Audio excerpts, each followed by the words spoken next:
One of the best parts about being a content creator on YouTube who does Let's Plays is that when I play a game for the first time, I get to interact with a new community around that game. When new viewers come to the channel when I'm playing a game they love, it's always fun to talk with them during a live stream about these games and why they enjoy them. I love having discussions about the games that I play with my viewers. From the things that the games do well to the things that they don't do well, I always enjoy a nice friendly discussion on any game that I play. It's through these discussions that you learn more about these games and also see things from different angles and perspectives that help you fully understand a game and its community. I want to be able to host healthy discussions on video games based around my own ideas, theories, and opinions. A game's community is stronger when we can have discussions around these games. That is what I hope to do here with this new series. And so, I played Until Then. The format of this video will be simple. I will be starting off by introducing the characters featured in this game, and then going over the story and gameplay of the game. Spoiler warning here for those of you who haven't played the game yet. Afterwards, I will be listing off the pros and cons of this game and elaborating on them in detail to explain where I'm coming from. Then to wrap it all up, I will be giving this game a rating based on all that I've previously discussed. What I would like you, the viewer, to do in this video is to leave a comment down below saying what you agree with and what you disagree with me on and why. I would like this video to be a place of discussion. So, if you think that I'm forgetting something or misunderstanding something, feel free to let me know. Now that we have everything for this video laid out and explained, we can just jump right into the video.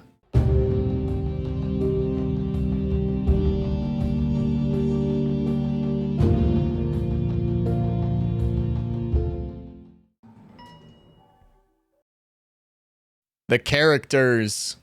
Until Then has a decently sized cast of characters.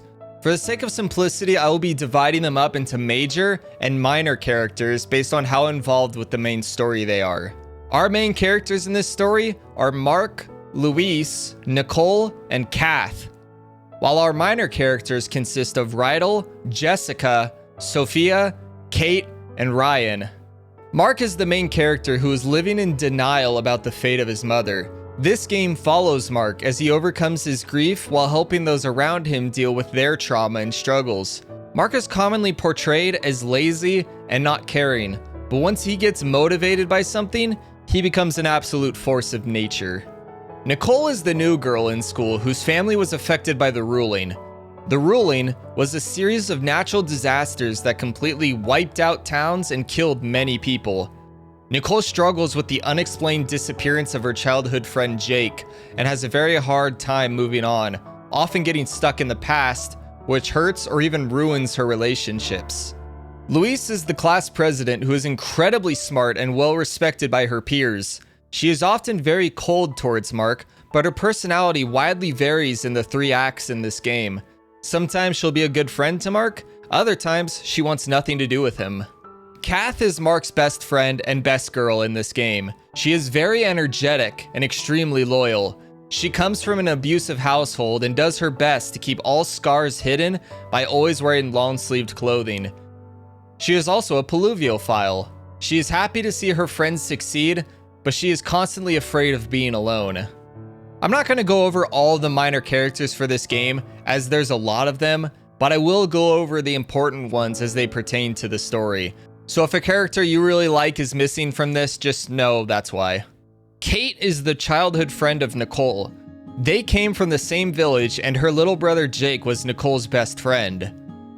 Kate and Nicole were driven apart when Jake went missing, as Nicole was unable to move on and accept that Jake was gone, while Kate wanted to move forward. She and Nicole would come together again after the ruling, bonding over their newly shared trauma.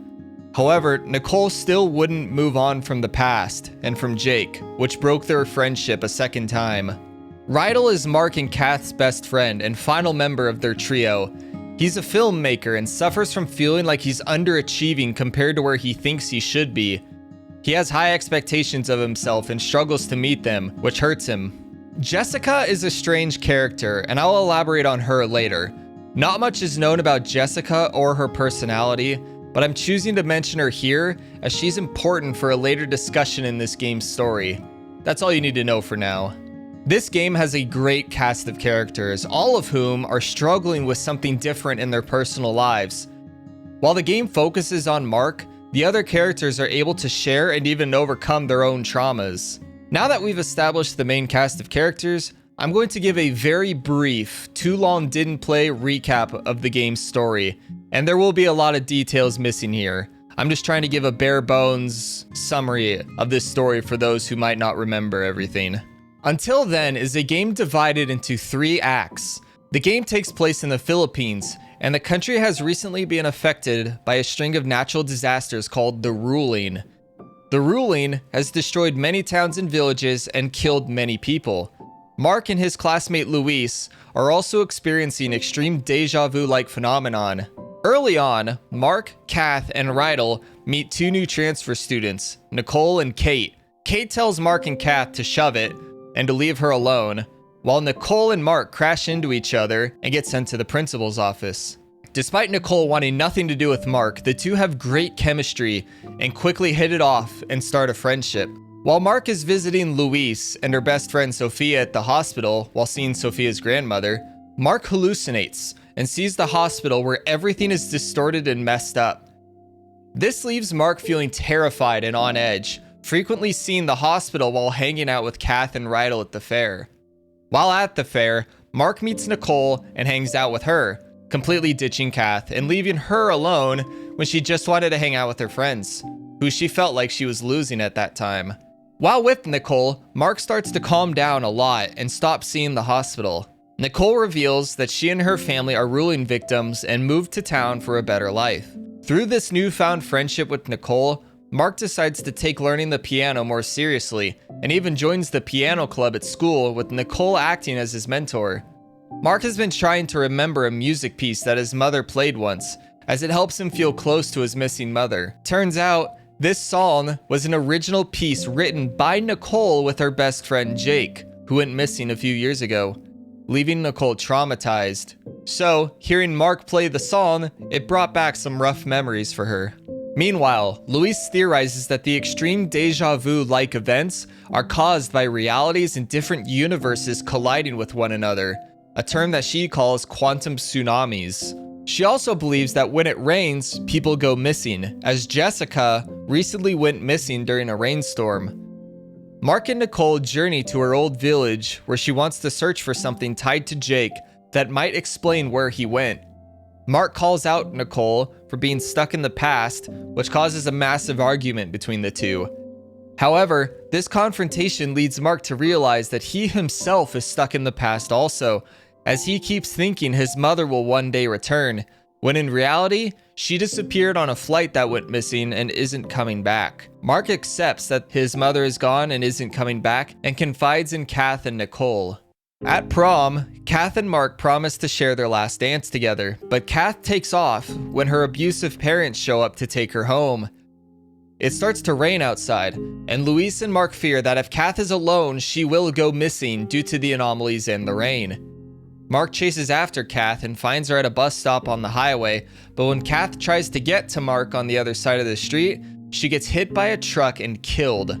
A time skip passes, where Kath left Mark a CD recording of her, telling Mark that her home life was really rough. The game fast forwards, where everyone in Mark's group graduates and moves on with their lives, and Mark marries Nicole, and they live their life together. This, however, is a false ending, and the game is just starting. Act 2 is much shorter than Act 1, but plays out very similar to Act 1 with some key differences. Act 2 starts off the same as 1, but when Mark meets Nicole's family, they tell him about the Ruling and how it's been really hard on Nicole. Nicole also agrees to help Mark learn piano much earlier, and the two come clean about their traumas to each other much earlier. Mark also confides in Kath and Rydell while working on Rydell's film.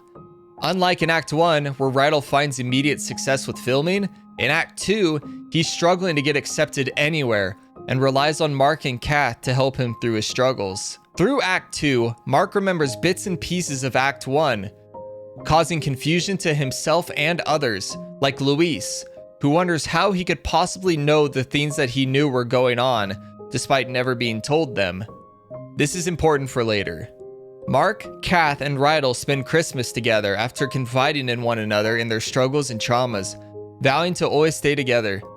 After auditions, Kate finds Mark and warns him about Nicole, and that he can't trust her as she will always live in the past and will choose it over anyone as she is unable to move on. Nicole reveals that her and Kate were ruling victims, and that Kate is the sister of her best friend Jake, who went missing a few years ago. Meanwhile, Luis is working on an experiment called the double slit experiment, which uses a laser pointer and a piece of string to detect when the weird anomalies are occurring. She also points out hotspots around the area, where the weird events happen more frequently and where people are most likely to go missing. Mark, Luis, and Nicole travel to the refugee camp where Nicole's family was held at one point to conduct the experiment, but all three of them briefly disappear. During these disappearances, Mark hallucinates again and starts seeing weird things involving Jake and his own mother. On prom night, Kath goes missing due to her parents showing up again and Mark scaring her, telling her that he's seen her death and wants to prevent that from happening again. It is unclear to Mark how he's able to remember this. As Kath takes off, the double slit experiment starts to act up and the anomalies begin to happen again. Nicole and Luis warn Mark not to take off on his own after Kath, but he doesn't listen and goes anyway, in fear that Kath is going to be killed again. Mark finds Kath at the same spot, but when Luis and Nicole catch up, Luis gets killed by the truck, and Kath disappears by the anomaly, never to be seen again. The game then resets itself again as the butterfly lands on Mark's hand. The third and final act in the game is very short but very eventful. For some reason, Mark and Nicole both remember everything from their previous lives and work together to try and solve the anomalies. Luis suggests that the two of them interacting is the source of the anomalies and they should avoid one another. Nicole and Mark look each other in the eyes and everything resets again. However, every time they reset the reality, it gets worse and worse, and more people end up killed from the ruling, and the effects of the ruling are much more severe. Every time that Mark and Nicole look at each other, they are transported to a weird dystopian reality where they see memories of the other and the build-up to Jake and Maria's disappearance. They hatch a plan to visit all the hotspots and look each other in the eyes and visit the weird dimensions for all of them in an attempt to bring the anomalies to an end and save the world. At the final hotspot, the two of them are transported into the void where the final pieces of the story regarding Nicole and Mark's past are revealed. They then both wake up in a weird space-time-like dimension where Mark sees the spirit of Jake and Nicole sees the spirit of Mark's mother, Maria. It is revealed to Mark and Nicole that Jake and Maria were behind the multiple realities and every reset was them trying to make a better life for both Mark and Nicole. But they lost control and things started to get worse and worse. Mark and Nicole see each other one last time in the void and agree to say goodbye one last time before everything gets reset again for the final time, undoing the ruling and setting everything back to the beginning, the way it was supposed to be. The world resets again with the ruling undone and picks up with Rydell and Mark trying to find Kath, who has gone missing again. Rydell and Mark find Kath, and after an emotional moment, agree to always stay by each other's side. Nicole and Kate meet up and talk things out back in their hometown, and because the ruling never happened, her hometown was never destroyed, and thus she never had to move to the same town as Mark. The game ends with Mark and Nicole each going on a date with someone else, but meeting at the same cafe, but not recognizing each other. Again, because the ruling never happened, Nicole and Mark never met. The end credits scene is Mark and his father coming to terms with the death of Maria and accepting that she isn't coming back. That is the story of Until Then in a very brief and oversimplified summary. If you haven't seen the story and it interests you, you should absolutely go check out this game. I have a full playthrough here on the channel if you're interested. I left out a lot of details, but I have the main points of the story here. Now that we're on the same page with the story, we have the context to move on to the next section of the video, reviewing the story and the pros and cons around it.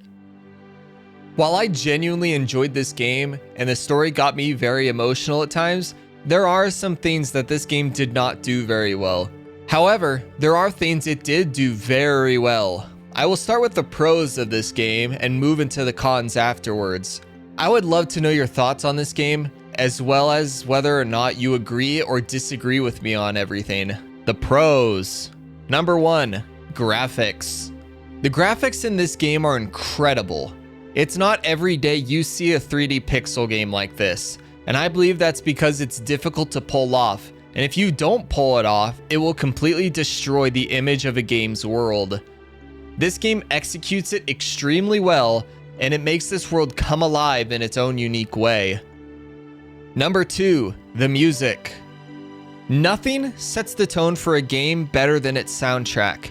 The wrong soundtrack will completely kill a game's chance of being an immersive experience. Until Then has a great soundtrack. It is a very calm and relaxing soundtrack that can also build tension when it needs to. I still listen to some of the tracks to this day and have some of them on my chill playlists. My personal favorite right now is The World Hasn't Ended Yet. This game has a great soundtrack that really helps set the tone of this game and makes great scenes exceptional. Number 3, the characters. It is hard for a game with a cast as big as Until Then's to have an entire group of characters that are all very likable and relatable to some fashion. One way that a game can add depth is by having not just a large cast of characters who each have their own background and lore, but by having a large cast of characters that a player of this game can relate to. When you play a game and find a character that you can personally relate to, your immersion in the game drastically goes up. Feeling connected to a story is how gamers like myself get hooked on stories and games, and the main driver to how immersive a story is. Feeling connected to a story is how gamers like myself get hooked on stories and games, and the main driver to how immersive a story is dependent on how relatable and likable a game's cast is. Until Then has an incredible cast of characters for you to bond with. While it doesn't flesh out characters that games like Persona do, it does enough with them for you to be able to bond with them and care about them. There are some characters that I think the game doesn't do enough with, but I'm going to discuss that here in just a moment.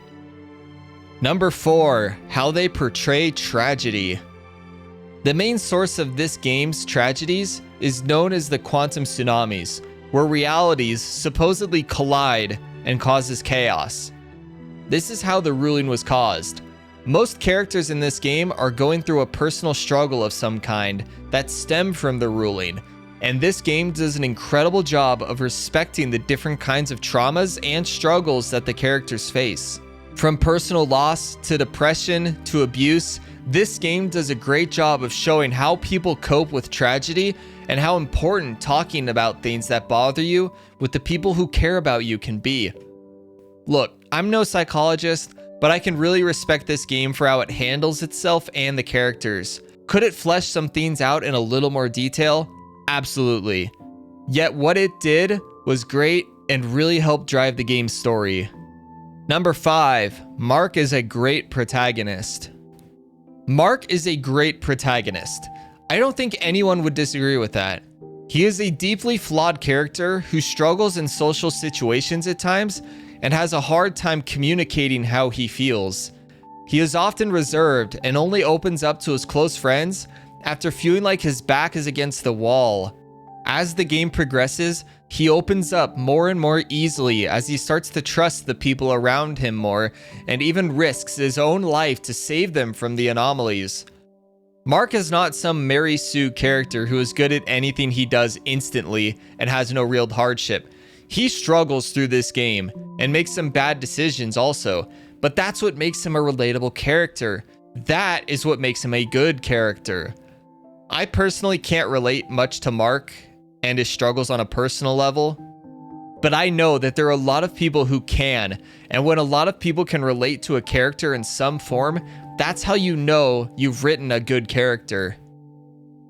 Those are my top 5 pros of this game. There are other things that this game does well, but I just wanted to focus on those main 5.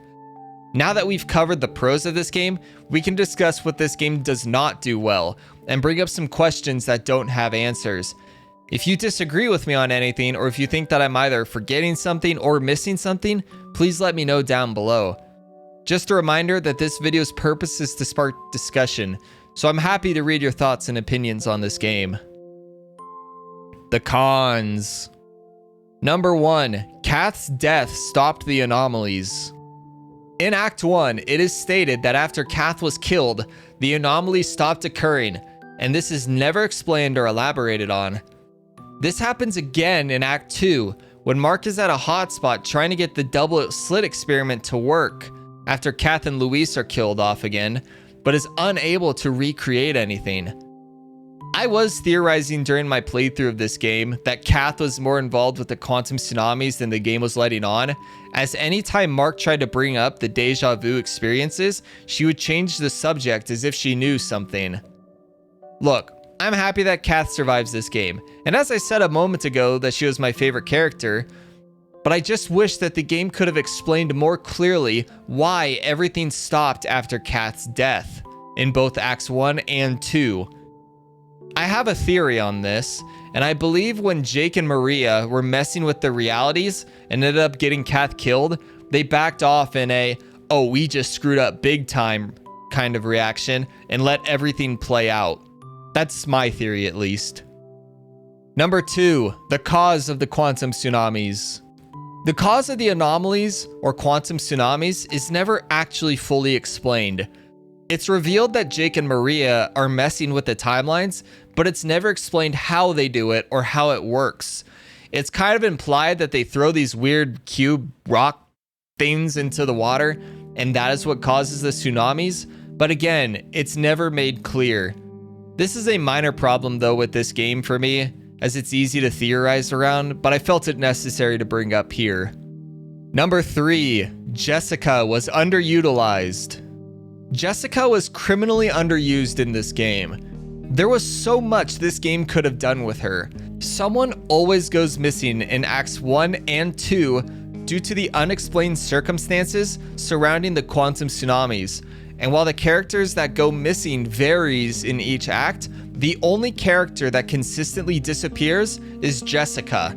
This game should have done much more with her. We hardly know anything about her personality, and we know absolutely nothing about why she is apparently going to the hotspots and disappearing in every act of this game. Except the third act, of course. What this game should have done is have Jessica step up as a surprise ally to Nicole and Mark when Luis took a back seat, and have her turn out to be someone who remembers everything also, and explain what it's like to disappear, where you go, why you disappear, and why others don't. Information like that could have been easily provided by Jessica, who could have been a great friend and ally to the group. She was, at the end of the day, super underutilized in this game, in my opinion. Number 4, what happened to those who vanished? The game never explains what happens to the people who disappear. We know what happens to Mark and Nicole when they disappear, but they have ties to the memories that they see, and they are able to come back. Why though? Does everyone who disappears have these flashbacks? Why are Mark, Nicole, and Luis able to come back, but others aren't? Also, why do some people disappear but others don't? These questions are never answered, and it's really annoying to me. Mark and Nicole really don't solve anything. They just wing it and find Jake and Maria in space-time, and they undo everything, but they don't actually learn anything. Number 5, how did Jake and Maria ascend? It is never explained how Jake and Maria ascended to be the spirits that influenced the events of the game. We're just expected to believe everything and not ask questions. There should have been a large lore dump here or something. Look, I get that the game plays on the idea that you're not able to understand everything, and that's just a fact of life, that you can only experience life from your own eyes, but they really should have provided an answer to this question. Number 6, Jake said they lost control. When you were talking to Jake in the Void Dimension about everything, he mentioned that him and Maria lost control of the timelines, but he never elaborates on this. Did something happen? Was a line crossed? The game would have you believe that Mark and Nicole making eye contact is what breaks and resets everything, but that never happened once in Act 1, and those two ended up getting married. So why doesn't that happen in Acts 1 and 2, but it happens in 3? I understand that large lore dumps in any video game are a drag, but this game should have spent more time answering its own questions. Again, Jessica is right there ready to help out with all of this. Lastly, number 7, writing Luis off was a crime. Luis was a main pillar to helping Mark try and solve the anomalies, but in Act 3, she just completely disappears from the plot and leaves everything on Nicole and Mark. She's often seen in Act 3 as being very dismissive of everything, especially Mark. I don't understand this decision by the game developers. They did such a great job of building up Luis in the first 2 acts as being someone deeply passionate about solving the quantum tsunamis. But when the game finally got around to it, she just vanished from the story and wrote everything off and lived on a rooftop at one point. While this game did have some pacing issues at times, it still doesn't justify writing off Luis from Act 3 despite one main scene with her. Those aren't the only pros and cons in this game, but they are the main ones that I wanted to focus on for this discussion. To sum everything up for this game, it does a great job with its story and characters and showing these characters dealing with pain and trauma. However, it should have put a larger focus on the sci-fi aspects of its story, which were severely neglected to say the least. Reviews and ratings. Users on Metacritic gave Until Then an 8.6 out of 10. Steam users gave the game an overwhelmingly positive rating with a 97% all-time score at the time of recording this video. I don't care about professional reviews or game journalist reviews on this game because they have absolutely no credibility these days and allow personal beliefs and progressiveness to taint the reviews these days. I want the reviews of the gamers who actually played the games and let their voices be heard on sites where a collective opinion and conclusion can be established. In my personal opinion, I really enjoyed this game. It didn't hit me as hard as Before Your Eyes or A Space for the Unbound did, but this game got me pretty emotional at times. It told a fantastic story on dealing with pain and loss that makes it easy to understand why people think so highly of this game. I love this game, and I'm really happy that I played it. Despite its flaws, it still tells an impactful story that captivated myself and many other players. The next question is, do I agree with the previously mentioned ratings? Metacritic users gave it an 86%, while Steam users gave it a 97%. Personally, I agree more with the user score on Metacritic than I do with Steam. Had this game focused more on the sci-fi elements of its story and allowed characters like Jessica to have a solid presence while also not writing off Luis, I probably would agree with Steam users. However, 97% is too high for me. Sure, it's a fantastic game, but it's not 97% fantastic. I would personally give this game an 85%. I think that's a fair rating for this game and all that it accomplished. Let me know what you think and what you rated this game if you played it. I had a great time playing Until Then for you all here on the channel. This game told an incredible story and featured characters that I won't soon forget. What are your thoughts on the game? Who are your favorite characters? What did you think this game did well, and what did you think it could have done better? Let me know your thoughts down below.